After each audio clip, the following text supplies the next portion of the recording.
In 2013, we created Vives Q, and he is currently in the steering committee of Familia Trans Queer Liberation Movement, and serves on the kitchen cabinet of the newly formed Pride Action Team. Tonight, like he's always done, he will be interviewing our special guest. Please welcome Emmanuel Garcia.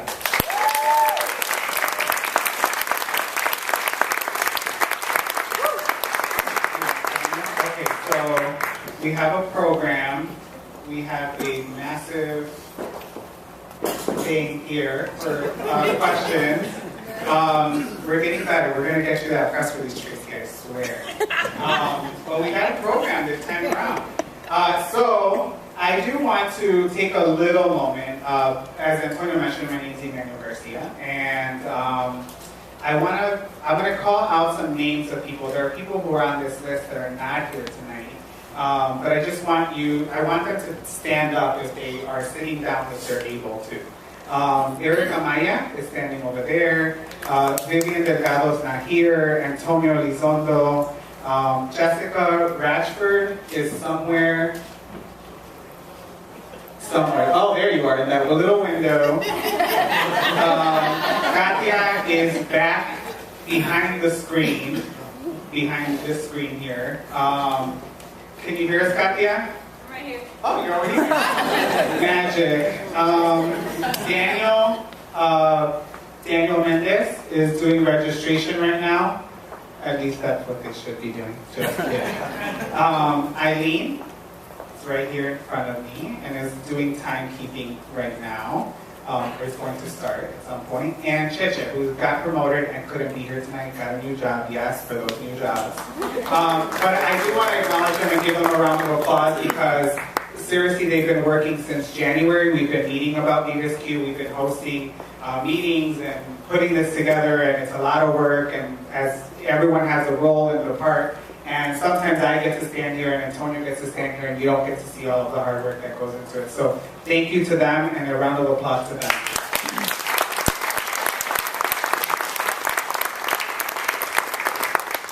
All right, so if I screw this up, Antonio will run in and save the day. I am going to sit here, so some of you have my back, you're welcome. And I will switch at some point so that people get some different perspective of what's going on. But everyone is so quiet. It's Tuesday. What's going on? Should I go? Oh, wow. Okay. Can I get a hey, like a gay hey? Hey! Okay. Can I get a real gay hey?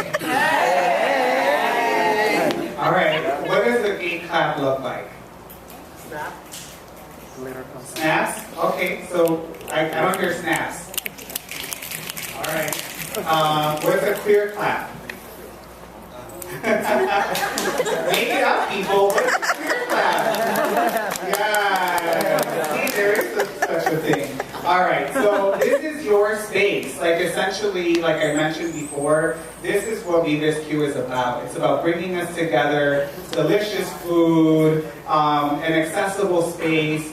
Feel free to laugh. Can you laugh for me? Can you all just laugh? Can we get into like a laughing session right now?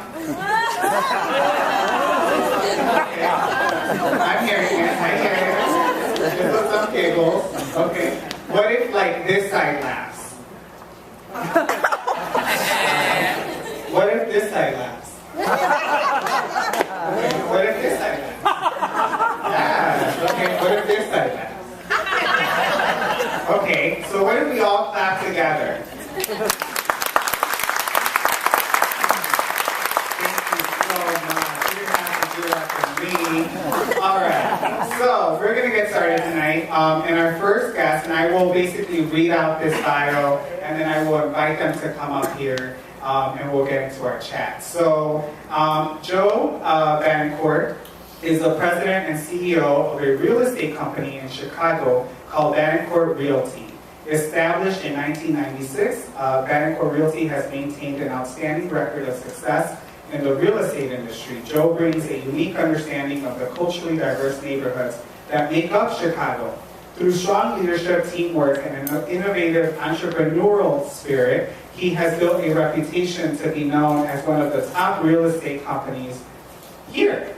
Joe has also been a developer for the past 16 years, constructing homes, 60 to 110 unit buildings throughout the city. Outside of real estate, his passion is giving back to the community. In addition, Joe has two beautiful children, Josh and Chloe, which you will see pictures of on that screen periodically. In April, Joe felt he no longer could keep his trans identity a wholly private matter and came out as a transgender man in an interview with Windy City Times. Tonight, I want to go back and introduce you to Joe and introduce Joe to new friends and give them the opportunity and give us the opportunity to get to know Joe a little bit more. Welcome, Joe. Thank you.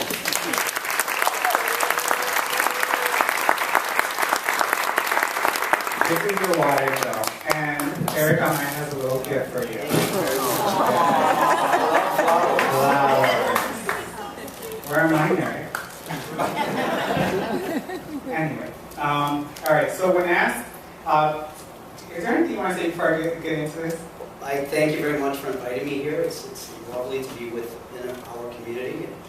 I wish you the best with what you do and this event that you throw, because honestly, I think you should be televised. It's a great thing, and more people should know about it. Yes, I paid Joe to say that. So we're working on that deal right now. This is a pilot. All right, so when asked, thank you, Joe. When asked to describe your parents growing up, you said of your mom that she was really quiet, loving, generous, and a shy person. Because of her shyness, you were often asked to go up and talk to people you didn't know as a young person, as a child, as a kid. And you, of your dad, you said that he was a businessman. That he did the illegal lottery here in Chicago, that he actually, underground lottery, he actually, La Bolita, and he was so good at it that he was sent from New York to Chicago to kind of do that quote-unquote work. Right? And, okay, good. Why this isn't televised. Exactly. Yeah, right. This is why, watching him figure out these numbers, you got exposed to the aspects of dealing money, and these qualities and experiences, I think at least personally, that have influenced kind of your determination and savvy to move from survival to complete independence. So congratulations on that. So I want to say that you describe your parents as good parents. You said that, and I quote, this is your quote, when you're a gay or trans person, you already know in your soul what you're destined to be. What does that mean to you?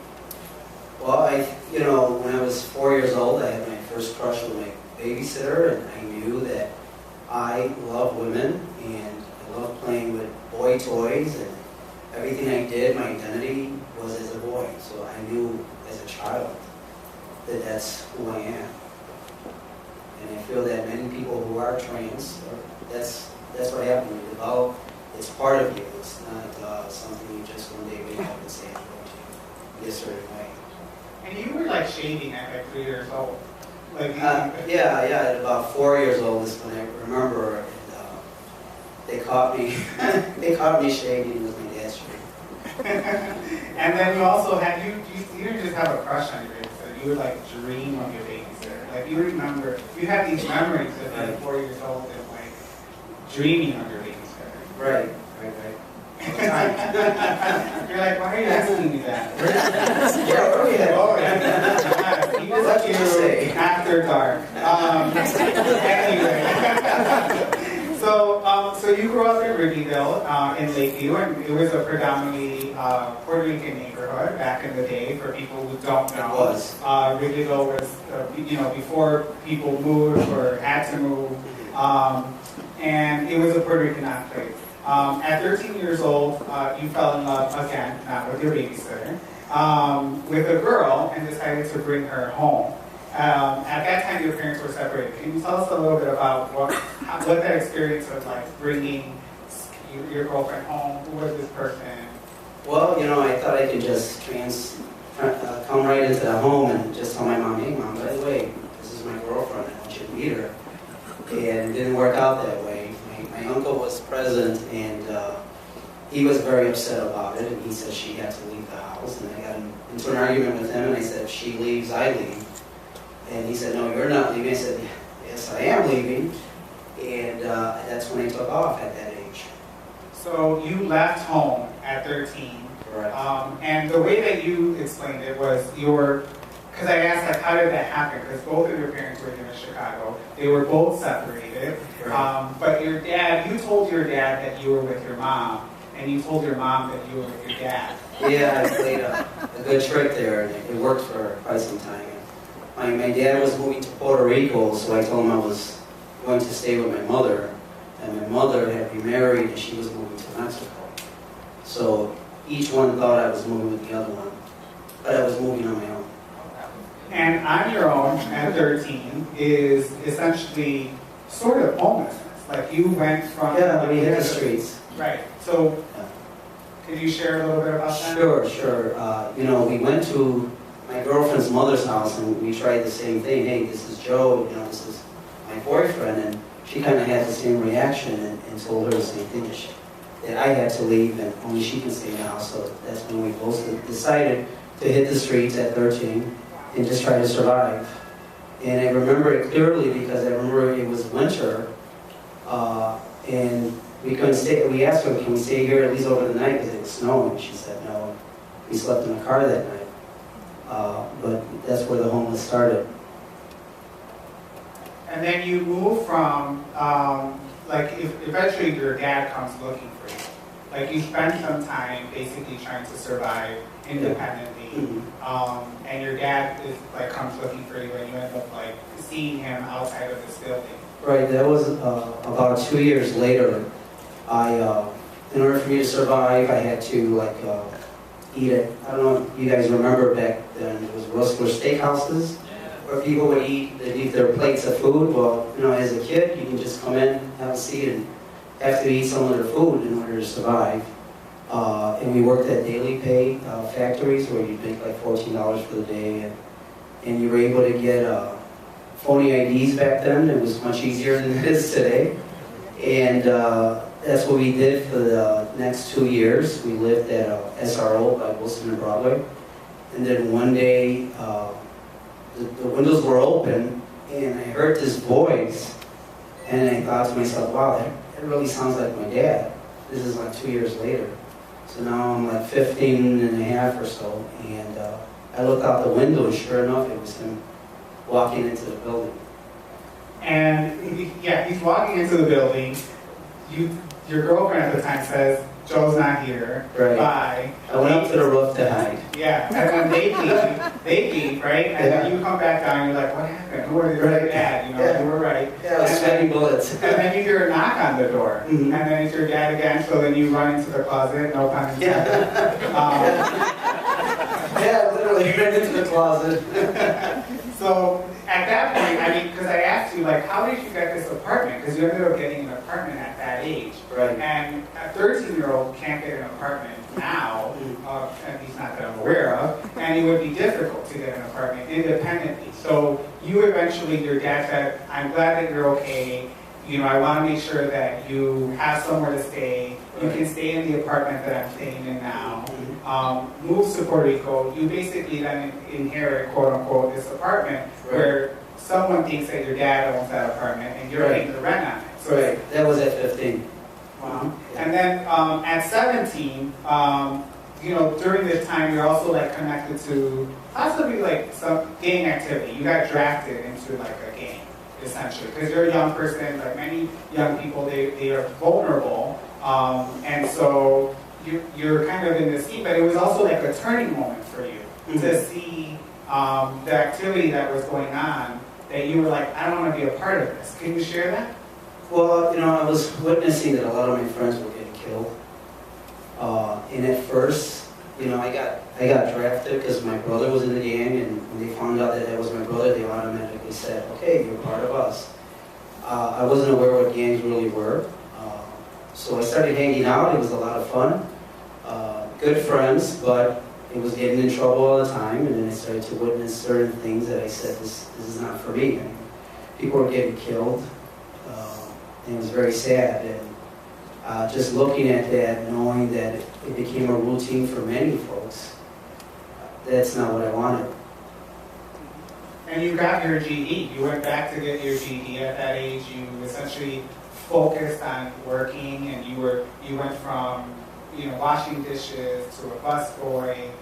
Can you just talk about that kind of? Yeah, so I started working as a dishwasher, and I was like 13, 14. And then I went up, I moved up to a busboy, then managing in restaurants. Because my thought is, whatever you do in life, work-wise, always do the best you can, no matter what it is. Whether you're cleaning toilets, clean it the best you can. Whatever you do in life, you should always succeed and do the best you can, no matter what that is. I just want you to know that was one of the most things that really stuck out from me from our conversation was just what you said right now. If you're going to wash toilets, if you're going to be a dishwasher, then you be the best person that you can be doing that role. You just never know. Like, you essentially moved up from those roles into obviously owning buildings and going into real estate. And so I bring up this sort of like kind of past, if you will, quote unquote, to kind of put things into context, because I do think that we just talk about where you are now in life. It's easy for people to make assumptions about who Joe is without knowing kind of like where you come from. So I want to talk a little bit about this, your coming out a little bit in terms of Windy City Times, because there were opportunities for you to come out in the past. You're not new to community. You've done things for the community. You've been involved in the LGBT community, just not as visible in that regard. So I don't want to characterize it in a way that like you're new to the community because you're sort of been behind the scenes doing that work along other people and supporting other people and being an ally to maybe the gay lesbian community without people knowing that that this was your part of your story. Right. So one of the things that I want to bring up is so you have 2 children, and you were married at one point, and you were getting divorced. And that comes up because it was also an opportunity, quote unquote, to come out. This was like 3 years ago. Can you talk a little bit about what that looked like in the legal aspect? Well, it's probably one of the saddest times of my life. It was a custody battle for my children. And anyone that does decide to have children, always make sure that you do everything legally, get adoption papers and so forth. Because the person you're with, you love them at that time, and you both love each other, but you never know what's going to happen in the future. So you should always do that to protect yourself. But yeah, we had a custody battle, and her being an attorney was a real difficult situation. But thanks to Lambda Legal, which was Camilla Taylor, and Equality Illinois, who advised me not to go public. The attorneys I had at the time, which were straight attorneys, they advised me to go public, go to the media, and start to say how this woman is attacking me, and I'm transgender, and it's not right, and she's violating my rights and so forth. And Lambda Legal advised me not to do it. She said, Joe, in our community, we come out when there's victory. When there's fights like this, we don't want to be seen in a negative way. And then I had some very dear friends, which are here, Mona and Beth, who also helped me a lot through their advice. And thankfully so, I was able to win the case and get joint custody for my children. And so you have custody of them now? Yes. Yes. Congratulations. Thank you. There's a love in my life.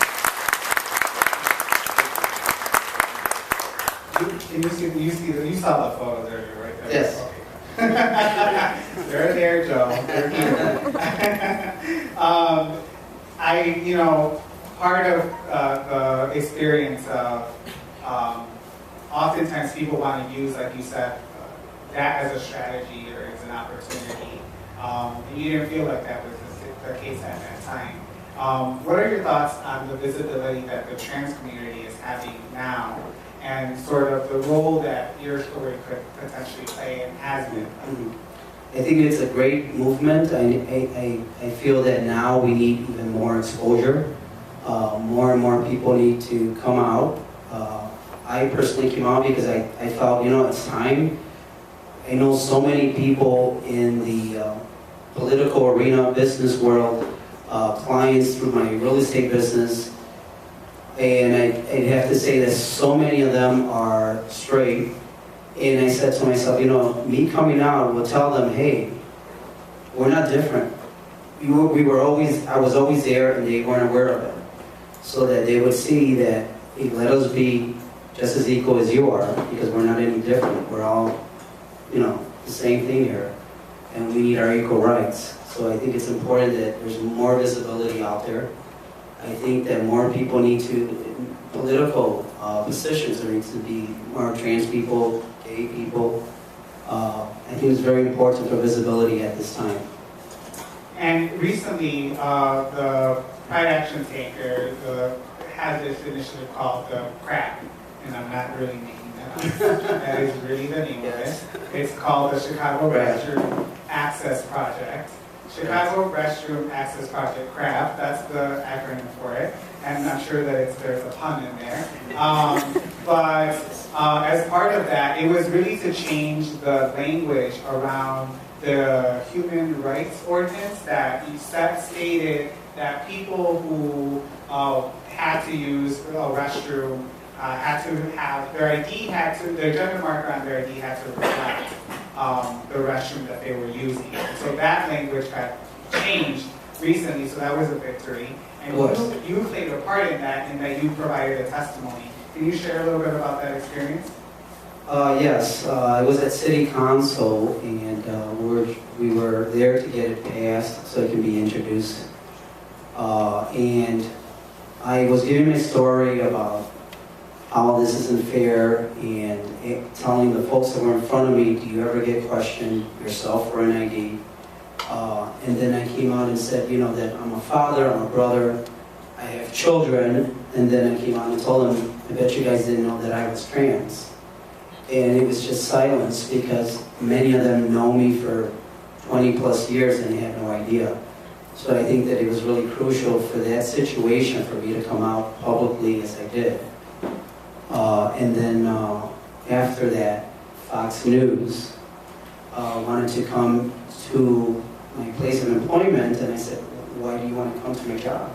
He goes, oh, well, I want to show everybody that you're as normal as everybody else, which was quite interesting.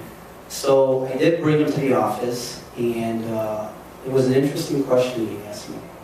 He said to me, Joe, how many trans people are there? And I said, I don't know. He goes, take a guess. I said, I have no idea. Why don't you tell me how many trans people there is? And he said, he took this paper out, and he said, oh, statistics say that there's like 0.8%. I said, really? I go, do you know that trans people don't scream out and say, hey, count me in? You have no idea how many people there is. I'm sure there's thousands and thousands you're not even aware of. But it was interesting that he asked me that, and the interesting thing is he didn't televise that part. And by the time we were done with the interview, I think I turned around his opinion. Because at first, I didn't feel that he was really in a positive format to this interview. But before he was done, he was laughing, he was hanging out with us actually. So I think it was a good thing. Yeah, sure. And then you also got the opportunity to be on I Am Kate, right? Kate and Jenna. That's right. You had some role. Can you share a little bit about that? Okay, so the I Am Kate show. I didn't know that some people will see her in a negative way, because honestly, I don't watch the show. I don't watch much of No one here television. sees her in a negative way. Just so you know. Okay, all right. Yeah, I don't want to get attacked or something. So quite honestly, I thought she was a very pleasant woman. I spoke to her. We were getting televised, but we didn't know what was going to air. And she came out and said, hey Joe, I hear you're transgender, and we started talking. And I started giving her my story, and she started giving me her story. She started telling me, you know, Joe, when I wanted to come out, I found it very difficult. She said, I spoke to my priest. It was hard for me to deal with this. And then I told my wife, and here I am today. And now I find it very difficult to tell my daughters that I want to start dating men. So I saw somebody that was very honest, you know, emotional, and very sincere. And unfortunately, they didn't air that on television, but I saw a side of her that maybe some people think she doesn't have, because she is privileged in many ways. But yeah, it was nice to meet her, and her staff is incredible. You can tell they all look out for her. Thank you. And I'm going to ask you a couple of questions that people are asking. For people on this side, you probably can't see the number, but it's 708-713 LGBT. And if you're on your phone, it's really hard to like figure out what the LGBT is. So it's on the screen. It's 5428. And so I'm getting the questions here. So if you have a question, make sure you do it now because let's ask them. So what was it like? And they don't have the name, so if you want your name included, or you know, like if you're single or something, and you want me to give you a shout out, and you want like your stats or something, so you know, mention it, and people can look around and guess who it is or something. Add that to the text, because all I see is a number. That's all I see. So it says, what was it like being on your own at 13? And do you have any animosity toward your parents today?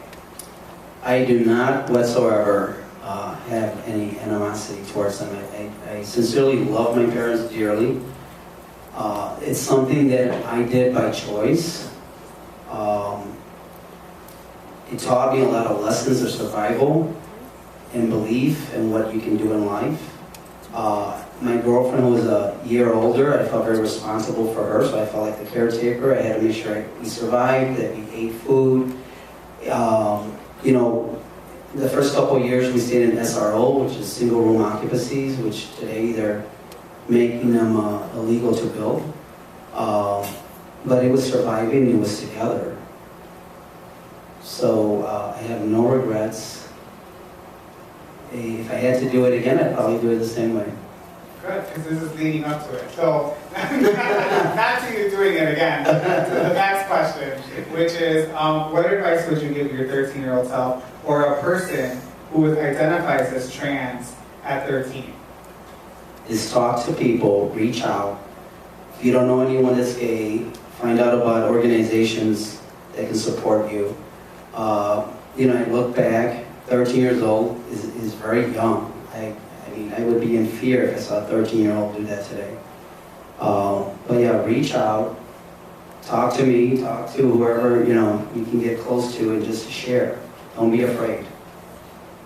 What tips, advice do you have for younger who are struggling right now in jobs and with family? Well, again, I think they need to find help through a program. There's many of them. There's Center on Halstead, there's Rescate. There's folks like everyone that's here. Just reach out. I think that unity is very crucial, and I think that we all need to let people know that we're here to help them and support them, especially the children today. I'm glad that the schools are opening up for children, and they're feeling more comfortable, and they're creating gay clubs.